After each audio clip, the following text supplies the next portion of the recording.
പിതാവിന്റെയും പുത്രന്റെയും പരിശുദ്ധാത്മാവിന്റെയും നാമത്തിൽ ആമേൻ. അമ്മേ പരിശുദ്ധ അമ്മേ, അമ്മേ പരിശുദ്ധ ദൈവമാതാവേ, കൃപാസനത്തിലൂടെ ഞങ്ങളുടെ ദേശത്തിനും അമ്മ മധ്യസ്ഥം തേടി തന്ന എല്ലാ അനുഗ്രഹങ്ങൾക്കും കൃപകൾക്കും ഞങ്ങളിപ്പോൾ ഹൃദയം നിറഞ്ഞ നന്ദി പറയുന്നു. അമ്മേ പരിശുദ്ധമ്മേ, ദൈവമാതാവേ, 2004 ഡിസംബർ 7 ഉച്ചകഴിഞ്ഞ് 2:30 കൃപാസനത്തിൽ സംഭവിച്ച അമ്മയുടെ പ്രത്യക്ഷപ്പെടലിനെക്കുറിച്ച് തിരുസഭയ്ക്ക് സമർപ്പിച്ചിരിക്കുന്ന പഠനരേഖകളുടെ മേൽ സഭാത്മകമായ പഠനം ആരംഭിക്കുവാൻ ഞങ്ങൾ പ്രാർത്ഥിക്കുന്നു. അമ്മേ പരിശുദ്ധമേ, ഭൂസ്വർലോകങ്ങളുടെ രാജ്ഞിയായ അങ്ങേയ്ക്ക് ഭൗമസംരക്ഷണത്തിനായി പ്രപഞ്ചപ്രകൃതിയെ തന്നെ തിരുസഭ പ്രതിഷ്ഠിക്കുവാൻ ഈ പ്രത്യക്ഷീകരണം വഴി ഇടയാക്കണമേ. പരിശുദ്ധമേ, ജപമാല മാതാവേ, സകല കൃപാസനം പ്രാർത്ഥനയോടും ചേർത്ത് ഞങ്ങളിപ്പോൾ പ്രാർത്ഥിക്കുന്ന ഈ കുടുംബത്തിന്റെ പ്രത്യേക നിയോഗം പറ മക്കളെ.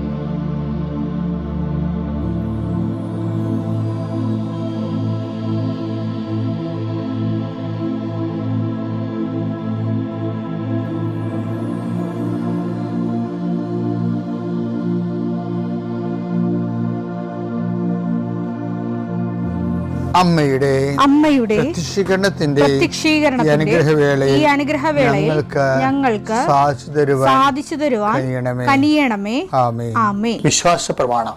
സർവശക്തനായ പിതാവും ആകാശത്തിന്റെയും ഭൂമിയുടെയും സൃഷ്ടാവുമായ ദൈവത്തിൽ ഞാൻ വിശ്വസിക്കുന്നു. അവിടുത്തെ ഏകപുത്രനും ഞങ്ങളുടെ കർത്താവുമായ ഈശോമിശിഹായിലും ഞാൻ വിശ്വസിക്കുന്നു. ഈ പുത്രൻ പരിശുദ്ധാത്മാവിനാൽ ഗർഭസ്ഥനായി കന്യകാമറിയത്തിൽ നിന്ന് പിറന്ന് പൊന്തിയോസ് പീലാത്തോസിന്റെ കാലത്ത് പീഡകൾ സഹിച്ച് കുരിശിൽ തറയ്ക്കപ്പെട്ട് മരിച്ച് അടക്കപ്പെട്ട് പാതാളങ്ങളിൽ ഇറങ്ങി മരിച്ചവരുടെ ഇടയിൽ നിന്ന് 3-ാം നാൾ ഉയർത്ത് സ്വർഗത്തിലേക്ക് എഴുന്നള്ളി സർവശക്തിയുള്ള പിതാവായ ദൈവത്തിന്റെ വലതുഭാഗത്തിരിക്കുന്നു. അവിടെ നിന്ന് ജീവിക്കുന്നവരെയും മരിച്ചവരെയും വിധിക്കുവാൻ വരുമെന്നും ഞാൻ വിശ്വസിക്കുന്നു. പരിശുദ്ധാത്മാവിലും ഞാൻ വിശ്വസിക്കുന്നു. വിശുദ്ധ കത്തോലിക്കാ സഭയിലും പുണ്യവാന്മാരുടെ ഐക്യത്തിലും പാപങ്ങളുടെ മോചനത്തിലും ശരീരത്തിന്റെ ഉയർപ്പിലും നിത്യമായ ജീവിതത്തിലും ഞാൻ വിശ്വസിക്കുന്നു. ആമേൻ. സ്വർഗ്ഗസ്ഥനായ ഞങ്ങളുടെ പിതാവേ, അങ്ങയുടെ നാമം പൂജിതമാകണമേ. അങ്ങയുടെ രാജ്യം വരണമേ. അങ്ങയുടെ തിരുമനസ് സ്വർഗത്തിലെ പോലെ ഭൂമിയിലും ആകണമേ. അന്നു വേണ്ടുന്ന ആഹാരം ഇന്ന് ഞങ്ങൾക്ക് തരണമേ. ഞങ്ങളോട് തെറ്റ് ചെയ്യുന്നവരോട് ഞങ്ങൾ ക്ഷമിക്കുന്നത് പോലെ ഞങ്ങളുടെ തെറ്റുകൾ ഞങ്ങളോടും ക്ഷമിക്കണമേ.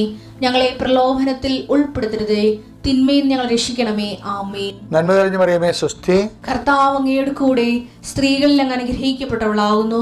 അങ്ങയുടെ ഉദരത്തിൻ ഫലമായി ഈശോ അനുഗ്രഹിക്കപ്പെട്ടവനാകുന്നു. പരിശുദ്ധ മറിയമേ, തമ്പുരാന്റെ അമ്മേ, പാപികളായ ഞങ്ങൾക്ക് വേണ്ടി ഇപ്പോഴും ഞങ്ങളുടെ മരണസമയത്തും തമ്പുരാനോട് അപേക്ഷിക്കണമേ. ആമേൻ. നമുക്ക് പ്രാർത്ഥനയിലേക്ക് വരാം. കർത്താവേ, നിന്റെ ഉന്നതമായ നാമത്തിന് സ്വസ്ഥം ചെയ്യുന്നു. കർത്താവേ, നിന്റെ വിശുദ്ധ പൗരോഹിത്യത്തെ മഹത്വപ്പെടുത്തണമേ. കർത്താവേ, സഭയിലുള്ള സാന്നിധ്യം പ്രകടമാക്കണമേ.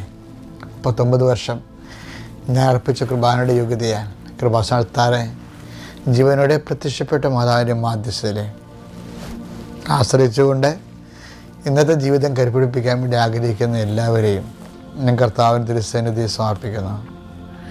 കർത്താവ് അന്തരകാഴ്ച നൽകിയവനെ, കർത്താവ് ചെകിടിന് കേട് നൽകിയവനെ, കർത്താവ് ഊമന് സംഭാഷണത്തിൽ നൽകിയവനെ, കർത്താവ് മഹോരോഗിച്ചപ്പെടുത്തിയവനെ, കർത്താവ് തലവാരോഗിച്ചപ്പെടുത്തിയവനെ, കർത്താവ് മരിച്ചവനെ ഉയർപ്പിച്ചവനെ, കർത്താവ് കാനര കല്യാണത്തിൽ വെള്ളത്തെ വീഞ്ഞാക്കിക്കൊണ്ട് കടലിനെ ശാന്തമാക്കി 50,000 പേർ കൊണ്ട് തീറ്റിപ്പൂറ്റിയവനെ, കർത്താവ് ജീവിതത്തിൻ്റെ എല്ലാ മണ്ഡലങ്ങളിലും ഓരോരോ സാഹചര്യം അനുസരിച്ചുകൊണ്ട് സാഹചര്യത്തിന് ഒത്തവിധം ജീവിതത്തെ നീ അഭിസംബോധന ചെയ്ത ദൈവത്തിൻ്റെ സ്നേഹമാണ് ക്രിസ്തുവേ. അങ്ങയുടെ ആ സ്നേഹം ഇപ്പോൾ ജ്വലിക്കണമെന്ന് പ്രാർത്ഥിക്കുന്നു. അങ്ങനെ നാവ് വിളിച്ച് അപേക്ഷിക്കുന്ന മക്കൾക്ക് ഇന്ന് അവരെവിടെയെല്ലാം പോകുന്നു, എന്തെല്ലാം ചിന്തിക്കുന്നു, എന്തെല്ലാം കാര്യങ്ങൾ ചെയ്യുവാൻ പോകുന്നു, ആരോടെല്ലാം സംസാരിക്കുന്നു, എന്തെല്ലാം എഴുതുന്നു, എന്തെല്ലാം കറസ്പോണ്ട് ചെയ്യുന്നു, എന്തെല്ലാം കമ്മ്യൂണിക്കേറ്റ് ചെയ്യുന്നു, എല്ലാ മേഖലയിലും കർത്താവിൻ്റെ ശക്തി പ്രവർത്തിയിട്ട് പ്രാർത്ഥിക്കുന്നു. എൻ്റെ കർത്താവിൻ്റെ ഉന്നതമായ നാമത്തിൽ നിൻ്റെ ഉദ്യമങ്ങൾ, നിൻ്റെ ഇടപെടലുകൾ എല്ലാം കർത്താവിനകത്ത് ആശ്രയിക്കപ്പെടട്ടെ. നിനക്ക് താങ്ങാനാവാത്ത വിഷയങ്ങളിലൂടെ നീ കടന്നു പോകണമെങ്കിൽ പൂർണ്ണമായി അത് ഈശോ ഏറ്റെടുക്കുകയും നിന്നെ സന്ധിക്കുകയും സംരക്ഷിക്കുകയും ചെയ്യട്ടെ. ഞാൻ ഇന്ന് ചെല്ലുന്ന ഓരോ പ്രാർത്ഥനയും ഓരോ ജപമാലയും ഇന്ന് കിടന്നുറങ്ങുന്നവരെയുള്ള സമയങ്ങളിലുള്ള എല്ലാ സൽപ്രവൃത്തികളും സുവിശേഷ വേലകളും നീ ഈ പ്രാർത്ഥനയിൽ പങ്കെടുക്കുന്ന നിൻ്റെ കുടുംബത്തിന് വേണ്ടി കാഴ്ചവെക്കുന്നു. നീ ഇത് ഉണർന്നിരുന്നിരിക്കുകയും കർത്താവിൻ്റെ നാമത്തെ മഹത്വപ്പെടുത്തുകയും ഉശിരോടും ഉണർവോടും കൂടി നീ എല്ലാത്തിനും അതിജീവിച്ചുകൊണ്ട് കർത്താവിൻ്റെ സാക്ഷിയാകാൻ പിതാവിൻ്റെയും പുത്രൻ്റെയും പരിശുദ്ധനാമത്തിൽ ഞാൻ നിൻ്റെ ദിവസത്തെ ആശീർവദിക്കുന്നു. എൻ്റെ പ്രിയപ്പെട്ടവരെ, ഒരിക്കലും നിങ്ങളുടെ മനസ്സ് ഇടിച്ചു നിൽക്കരുത്. അതെന്താ കാര്യമെന്ന് വെച്ച് കഴിഞ്ഞാൽ, ലോകത്ത് ദൈവത്തിൽ നിന്ന് മാത്രമേ ഒരു മനുഷ്യന് ഗുണമായാലും ദോഷമായാലും നമുക്ക് ഗുണം തന്നെ കിട്ടത്തുള്ളൂ. അപ്പം അതുകൊണ്ട് തന്നെ ചില കാര്യങ്ങൾ ജീവിതത്തിൽ സംഭവിക്കുമ്പോൾ ഞാൻ ഇത്രയും പ്രാർത്ഥിച്ചല്ലോ, എൻ്റെ കുടുംബം ദൈവത്തിൻ്റെ കൃപയിൽ ജീവിച്ചിട്ടും ഞങ്ങൾക്കിങ്ങനെ സംഭവിച്ചല്ലോ എന്നൊക്കെ ഓർക്കരുത്. എന്നൊക്കെ മനുഷ്യർ ഓർക്കും. പക്ഷേ ഒരിക്കലും നമുക്ക് എങ്ങനെയാണെന്ന് വെച്ചാൽ നമുക്ക് ദൈവത്തെ കുറ്റപ്പെടുത്താൻ പറ്റത്തില്ല. വെച്ചാൽ ദൈവത്തിൽ നിന്ന് ആകപ്പാടെ കിട്ടുന്നത് ഒറ്റ കാര്യമാണ്. എന്താണത്? ഞാൻ ഇത്രയും നാളിങ്ങനെ ദൈവത്തിൻ്റെ കൂടെയൊക്കെ നടന്ന് ആയിരക്കണക്കിന് വചനങ്ങൾ പഠിച്ചും ആൾക്കാർക്ക് പറഞ്ഞു കൊടുത്തും നിരന്തരമായ അഭിഷേകത്തിൽ ഇങ്ങനെ ജീവിക്കുമ്പോഴും എനിക്ക് എൻ്റെ മനസ്സിൽ തട്ടണൊരു സാധനമുണ്ട്. ദൈവത്തിൽ നിന്ന് മനുഷ്യന്മാർക്ക് കിട്ടുന്ന ആകപ്പാട് 3 അക്ഷരമേ ഉള്ളൂ. എന്താണത്? മഹത്വം എന്ന് പറയും. അത് ആന ചരിഞ്ഞാലും 10,000, ആന നിന്നാലും 10,000 എന്ന് പണ്ട് പറയത്തില്ലേ? പണ്ട് ആനക്ക് 10,000 വില ഉണ്ടായിരുന്ന കാലത്ത് മലയാളികൾ ഇറക്കിയ ഒരു അനുഭവമാണ്. ആന നിന്നാലും 10,000, ചെരിഞ്ഞാലും 10,000 എന്ന് വെച്ച് കഴിഞ്ഞാൽ 10,000 രൂപ. നിന്നാൽ എന്താ? ആനയെക്കൂടെ പണിയെടുപ്പിക്കാമല്ലോ, അങ്ങനെ നമുക്ക് പൈസ ഉണ്ടാക്കാം. ചെരിഞ്ഞാൽ എന്താ? ആനക്ക് കൊമ്പ് കിട്ടും. ചെരിഞ്ഞ് വെച്ചാൽ ആന ചത്തു കഴിഞ്ഞാൽ ആനക്ക് കൊമ്പ് കിട്ടും. അത് ഇത്രയും വില ഉണ്ടായിരുന്നു. അതാണ് ആന നിന്നാലും 10,000, ചെരിഞ്ഞാലും 10,000 എന്ന് പറഞ്ഞു. ഇതുപോലെ നമ്മളൊരു വിഷയത്തിൽ നമ്മൾ പരാജയപ്പെട്ടാലും നമുക്ക് ദൈവത്തിന് മഹത്വം കിട്ടും, വിജയിച്ചാലും മഹത്വം കിട്ടും. അതറിയണമെങ്കിൽ ഇപ്പോൾ ഞാനെന്താ ഇങ്ങനെ പറഞ്ഞാൽ അറിയാം. ഇപ്പോൾ ലാസറിൻ്റെ വിഷയമില്ലേ? ലാസർ, സുവിശേഷത്തിൽ ലാസർ. അപ്പോൾ അദ്ദേഹത്തിൻ്റെ ലാസർ ക്ഷീണിതനായെന്ന് പറയുമ്പോൾ ഈശോ എന്താണ് അതിന് റെസ്പോണ്ട് ചെയ്യണത്? അയാൾ മരിച്ചു പോകുന്ന ഈശോയ്ക്ക് അറിയാം. പക്ഷെ അതിനെ റെസ്പോണ്ട് ചെയ്യണത് അയാൾ മരിച്ചു പോകുന്നല്ല റെസ്പോണ്ട് ചെയ്യണം, നെഗറ്റീവായിട്ട് റെസ്പോണ്ട് ചെയ്യണത്. മരണമാണ് സംഭവിച്ചത്, പക്ഷെ പോസിറ്റീവായിട്ട് റെസ്പോണ്ട് ചെയ്യണത്. എന്താ പറയണത്? യോഹന്നാൻ 11:4 അത് കേട്ടപ്പോൾ യേശു പറഞ്ഞു, ഈ രോഗം മരണത്തിൽ അവസാനിക്കാനുള്ളതല്ല, പ്രത്യുത ദൈവത്തിന്റെ മഹത്വത്തിനും അതുവഴി ദൈവപുത്രൻ മഹത്വം പ്രാപിക്കുന്നതിനും വേണ്ടിയാണ്. ലാസറിന്റെ മരണമാണ് ഒരു incident.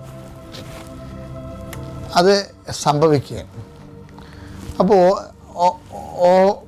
All on A sudden അതിൻ്റെ സ്കാനിങ് റിപ്പോർട്ടിൽ ഈശോ എന്താ പറയണത്? ഈ രോഗം മരണകാരണമല്ല, മറിച്ച് എന്താണ്? ദൈവപുത്രൻ മഹത്വപ്പെടാനുള്ളതാണ്. പിതാവായ ദൈവവും അവനിൽ മഹത്വപ്പെടും. ഇപ്പം 2 മഹത്വമാണ് ഈ വിഷയം കൊണ്ട്. ഒന്ന് പിതാവ് മഹത്വപ്പെടും, രണ്ടാമത് പിതാവിൻ്റെ മഹത്വത്താൽ പുത്രന് മഹത്വപ്പെടും. ശരിക്കും പറഞ്ഞാൽ ദൈവത്തിൽ നിന്നൊരു മനുഷ്യന് കിട്ടേണ്ട ഇത് മാത്രമേ ഉള്ളൂ, അതായത് മഹത്വം. അതുകൊണ്ടാണ് ഈ വിഗ്നേസ് ലയോളയൊക്കെ ഉണ്ടല്ലോ, അവരെപ്പോഴും ലെറ്റർ എഴുതുമ്പോൾ എന്താ എഴുതേണ്ടത്? For the greater glory of Jesus Christ. അവർക്കത് എവിടെ നിന്നാണ് കിട്ടിയത്? അഗ്നേസ് ലയോളായോ എഴുതുമായിരുന്ന കത്തിൻ്റെ മുകളിൽ ഇപ്പം നമ്മൾ JMJ എന്ന് എഴുതത്തില്ലേ, അതിന് അവരെഴുതിക്കൊണ്ടിരുന്നത് for greater glory of Jesus Christ. അത് ഇഗ്നേസ് ലയോളാണ് തുടങ്ങി വെച്ചത്. ഫ്രാൻസിസ് സേവർ അത് കണ്ടുപഠിച്ചിട്ട് ഫ്രാൻസിസ് സേവറിൻ്റെ കത്തുകളിലും എല്ലാം ഉണ്ട്. എന്താണ്? For greater glory of Jesus Christ. ജീവിതത്തിൽ സംഭവിക്കണതെല്ലാം ദൈവത്തിൻ്റെ മഹത്വത്തിന് വേണ്ടിയെന്ന്. അവരവരെ പരാജയമായിട്ട് കാണുന്നില്ല ഈ വിഷയത്തെ. അപ്പോൾ അതാണ് ദൈവഹിതമെങ്കിൽ ഓക്കെ, അപ്പോൾ നമ്മൾ ദൈവത്തെ മഹത്വപ്പെടുത്തി. അപ്പോൾ ദൈവത്തിൻ്റെ വാക്ക് നമ്മൾ പാലിച്ചതിൻ്റെ പേരിൽ ദൈവം മഹത്വപ്പെടുന്നു. ദൈവത്തിൻ്റെ വചനം മഹത്വപ്പെടുന്നു, പിതാവ് ദൈവം മഹത്വപ്പെടുന്നു. അപ്പോൾ അതുകൊണ്ട് തന്നെ പുത്രനായ ദൈവവും മഹത്വപ്പെടും. അപ്പം ഈ ഒരു ഐഡിയ നമ്മുടെ മനസ്സിലുണ്ടാകണം. നിർഭാഗ്യവശാലേ നമ്മൾക്ക് ഈ കാറ്റക്കിസം ഓറിയൻറ്റഡ് ആയിട്ടുള്ള ഒരു ഫോർമേഷനാണ് കിട്ടിയിരിക്കുന്നത്. നിർഭാഗ്യവശാലെന്ന് പറഞ്ഞാൽ എന്താ വെച്ചാൽ, അതായത് നമ്മൾ ഇപ്പോഴല്ല പണ്ട് മുതലേ പഠിച്ചുകൊണ്ടിരുന്നതെല്ലാം സുവിശേഷം എടുത്തിട്ട് അതിൻ്റെ ക്യാപ്സൂളാണ് നമുക്ക്, അതിൻ്റെ ജിസ്റ്റ് കടഞ്ഞെടുത്തിട്ട് ക്യാപ്സൂളായിട്ട് തരും. അത് കഴിഞ്ഞാൽ പക്ഷേ അത് നമുക്ക് പിള്ളേർക്ക് കുഴപ്പമില്ല. പിള്ളേർക്ക് അത് പഠിക്കാൻ എളുപ്പമാണ്, ആദ്യ കുർബാനയ്ക്ക് പഠിക്കാം. പക്ഷേ പിന്നീട് അങ്ങനെ പഠിക്കാൻ പറ്റത്തില്ല. സുവിശേഷത്തിൻ്റെ മൊത്തം ജിസ്റ്റാണ് നമ്മൾ എടുത്തിട്ട്, സുവിശേഷത്തിൻ്റെ മുഴുവനുമാണ് നമ്മൾ ജീവിതത്തിലേക്ക് പ്രാവർത്തികമാക്കണം. സുവിശേഷം അതേപടിയാണ്. അല്ലാതെ അതിൻ്റെ ഒരു ഡോക്ട്രിന ക്രിസ്തവ് എന്നൊക്കെ പറഞ്ഞ് നമ്മൾ പണ്ടത്തെ ഫ്രാൻസിസ് സേവ്യറിൻ്റെയൊക്കെ പുസ്തകമില്ലേ, ഹെൻറിക്കസിൻ്റെ.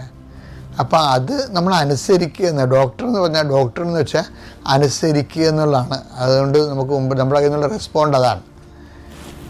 പക്ഷേ ഈ ശരിക്കും പറഞ്ഞാൽ അനുസരിക്കുകയല്ല, ശരിക്കും ദൈവത്തെ അനുഭവിക്കുകയാണ് പറയണത്. സുവിശേഷത്തെ വിശ്വസിക്കുക, അനുദപിക്കുക, സുവിശേഷത്തെ വിശ്വസിക്കുന്നില്ലേ.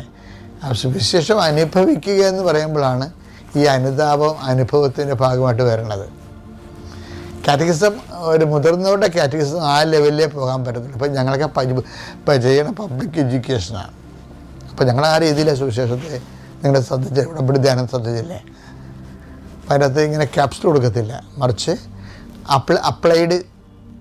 അപ്ലൈഡ് ബിബ്ലിക്കൽ തിയോളജിയാണ് കൊടുക്കുന്നത്. എന്നുവെച്ചാൽ ജീവിതത്തിൽ അതൊരു ഡോക്യുമാറ്റിക്കായിട്ട് നിൽക്കത്തില്ല, മറിച്ച് ജീവിതത്തിൽ പ്രാവർത്തികമാക്കാനുള്ള. അപ്പോൾ അതുകൊണ്ടാണ് ജീസസ് ഏതാണ്ട് അതുപോലെയാണ്. മോശമായ അനുഭവങ്ങൾ വരുമ്പോൾ ഉടനെ അതിൻ്റെ അകത്ത് മോശം സംഭവിച്ചല്ല, അയ്യോടാ ഇനി എന്ത് ചെയ്യും എന്നൊക്കെയല്ലേ. ഇപ്പോൾ സ്നേഹിതരെ ലാസ്റ്റർ മരിച്ചു, ഈശോടാ ഇനി എന്ത് ചെയ്യും എന്നല്ല പറയണത്. എന്താണ് ഇത്? ദൈവം മഹത്വപ്പെടാനുള്ള സമയമാണ്.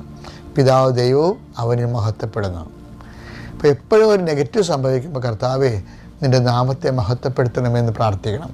ഈശോ അതാണ് പ്രാർത്ഥിച്ചത്. നെഗറ്റീവ് സംഭവിക്കുമ്പോൾ ആ വചനെടുത്ത് യോഹന്നാൻ 12:28, പിതാവേ അങ്ങയുടെ നാമത്തെ മഹത്വപ്പെടുത്തണമേ, അങ്ങയുടെ നാമത്തെ മഹത്വപ്പെടുത്തണം. അപ്പോൾ സ്വർഗത്തിൽ നിന്ന് ഒരു സ്വരമുണ്ടായി, ഞാൻ മഹത്വപ്പെടുത്തിയിരിക്കുന്നു, ഇനിയും മഹത്വപ്പെടുത്തും. അപ്പോൾ എന്ത് സംഭവിച്ചു കഴിഞ്ഞാൽ, ഒരു നെഗറ്റീവ് ഒക്കർ ചെയ്ത് സംഭവിച്ചാൽ ഫസ്റ്റ് റെസ്പോണ്ട് എന്താണെന്ന് വെച്ച് കഴിഞ്ഞാൽ എന്താണ് അതിൻ്റെ പ്രെയർ? എന്താണ്? പിതാവേ അങ്ങയുടെ നാമത്തെ മഹത്വപ്പെടുത്തണമേ. അപ്പോൾ ആ പ്രെയറിന് പെട്ടെന്ന് റെസ്പോണ്ടിങ് ആണ്. എന്താണ്? ഞാൻ മഹത്വപ്പെടുത്തിയിരിക്കുന്നു, ഇനിയും മഹത്വപ്പെടും. അപ്പോൾ ജീവിതത്തിൽ എന്തെങ്കിലും നമ്മുടെ വിചാരിക്കണ പോലെ നടക്കണില്ലെങ്കിലേ നമുക്ക് പ്രാർത്ഥിക്കാൻ പറ്റിയ പ്രാർത്ഥനയാണ് ഈശോ തന്നിരിക്കുന്നത്. ഏതാണ്? യോഹന്നാൻ 12:28. എന്താണ്? പിതാവേ അങ്ങയുടെ നാമത്തെ മഹത്വപ്പെടുത്തണമേ. അങ്ങനെ പ്രാർത്ഥിക്കാവൂ. Praise the Lord.